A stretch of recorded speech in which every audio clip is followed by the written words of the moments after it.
Episode 4. The Memory Maze. The spiral staircase wound deeper than they could have anticipated, leading them into a realm lit by a soft bioluminescent glow. The walls were no longer stone, they pulsed with a membrane-like material. It reminded Eleanor of the inside of a living organism, softly throbbing, carrying slow waves of color. Each step echoed with a distant drip, as if water seeped through hidden channels. At last, they emerged into a cavernous chamber that seemed to be breathing. The floor was slick and reflective, like polished obsidian. Overhead, dangling filaments glimmered, reminiscent of neural synapses. It felt simultaneously organic and cosmic, like a womb for stars. A sudden hush fell. Then images flickered across the chamber's walls, fuzzy at first, then clarifying into full scenes. Eleanor gasped as she recognized her childhood bedroom, a teddy bear perched on a dresser, a half-open closet door. Varun stepped closer to a different wall where a snippet of his past unspooled, his father teaching him how to code on an ancient computer. "What is this?" Varun whispered, voice trembling. A voice, gentle this time, reverberated. "This is the memory maze. Your minds are partially integrated with this labyrinth.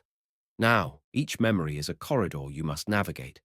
Reorder your recollections, discover your hidden illusions, and face the truths you've locked away." Eleanor shuddered. It was one thing to solve cryptic puzzles about ancient myths and quantum principles, but to rummage through her own psyche, that felt more invasive, exquisitely intimate. Yet she sensed no alternative. The labyrinth demanded it. The corridors of self.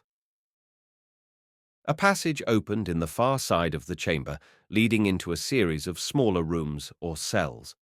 Each cell displayed a different memory from either Eleanor's or Varun's life. The glowing walls labeled them with cryptic color codes: red for trauma, green for joy, blue for curiosity, gold for epiphany. They realized they could link the memories by stepping into them, forging a sequence that the labyrinth would register. Their instructions were displayed overhead. Align your memories to forge the path to the next gate. Only through synergy, both painful and profound, shall the illusions dissolve. Eleanor entered a memory cell labeled in red. Instantly, she was immersed in a recollection of her father's funeral, the ache in her chest as a young teenager, feeling the weight of mortality for the first time. Varun followed, stepping through a memory cell of his own heartbreak, losing a close friend to a rare disease. The labyrinth visually merged these two scenes into a single mosaic of sorrow, revealing a shimmering tether between them. They moved on to green-labeled memories, ones of triumph or joy. Eleanor's successful defense of her PhD thesis, Varun's adrenaline rush when his self-correcting AI routine worked for the first time, each pair linked in the labyrinth's strange tapestry. The more they merged their memories, the more synergy they created. Yet certain memories they encountered were locked behind complex symbols, swirling with fractal shapes. These likely represented repressed or deeply formative experiences. To unlock them, they had to solve ephemeral puzzles overlaying the memory scenes, snippets of advanced mathematics or mythic references. For instance, to recall a hidden memory of her mother's last words, Eleanor had to decode a set of Aramaic symbols referencing Lilith, the archetype of abandoned femininity. Varun, to recall a suppressed teenage shame, had to solve a partial differential equation that symbolically described boundary conditions in personal identity. Through it all, they felt a weight lifting as they confronted each emotional corridor. The labyrinth, it seemed, was not only external but also internal. Their most intimate illusions, feelings of guilt, pride, fear, were laid bare, demanding recognition. The mirror moment. In the heart of the maze, they reached a large, mirror-like portal.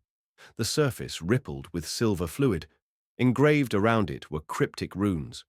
To pass, relinquish the illusions of self-authorship. Embrace that you are phenomena, not orchestrators.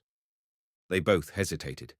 This cut to the core of Eleanor's research on free will.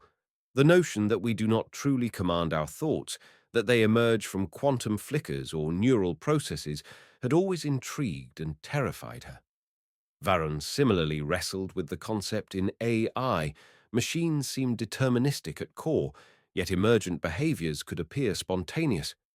Humans, ironically, might be no different. Steeling themselves, they stepped through the portal. The next space they entered appeared as a cosmic stage. Overhead, swirling galaxies formed a canopy. Dozens of ephemeral selves glided around them, like ghostly clones of Eleanor and Varun at different ages. An 8-year-old Varun, a teenage Eleanor, an elderly version of them both, flickering in and out. One by one, the ghostly selves spoke. A teenage Varun, trembling with excitement over discovering fractals, said, "You believe you chose your path, but each moment of insight was gifted, not seized." A young Eleanor, eyes bright with curiosity, chimed, "You could not even choose to be born. You are a wave upon the ocean, whipped by unseen tides." The illusions whirled around them, reciting bits of their personal histories. Then the illusions shimmered, each dissolving into motes of light that coalesced into a question. "If you are not authors of yourselves, who writes your story?" Eleanor's voice came out a hoarse whisper. "No one, or everyone. Maybe it's the cosmic interplay of cause and effect, or maybe it's some hidden intelligence. But the more we cling to the idea of personal authorship, the more we remain trapped in illusions." Varun added, "And perhaps the labyrinth is trying to teach us acceptance of that, to move beyond the self and see it as part of a grand tapestry. That might be the key to the next gate." A gentle golden light enveloped them, as though the labyrinth offered solace. The illusions of their younger selves parted, revealing a corridor of blackness speckled with twinkling lights. They stepped forward. A final puzzle interface emerged, words swirling in the air. "Arrange the memories in a circle, not a line." They realized linear time was another illusion they clung to. The labyrinth demanded they see their lives as cyclical, or at least non-linear, where the first cause could be shaped by the last effect. So they carefully dragged each memory from earliest childhood to recent experiences, forming a ring in their mind's eye. At once, the memory cells around them glowed, linking end to start seamlessly, erasing the boundary of before and after. The corridor pulsed. A loud chime rang out, and the blackness parted like curtains. A swirling vortex of starlight opened. "Gate 3 achieved," intoned the labyrinth's voice. "You have reformed yourselves. The next threshold awaits." Eleanor squeezed Varun's hand. They inhaled deeply, stepping into the vortex. Their minds felt raw, tender from the revelations they'd encountered. Yet an undercurrent of awe kept them grounded. They were diving deeper into a cosmic puzzle that was as much about self-realization as it was about any external truth.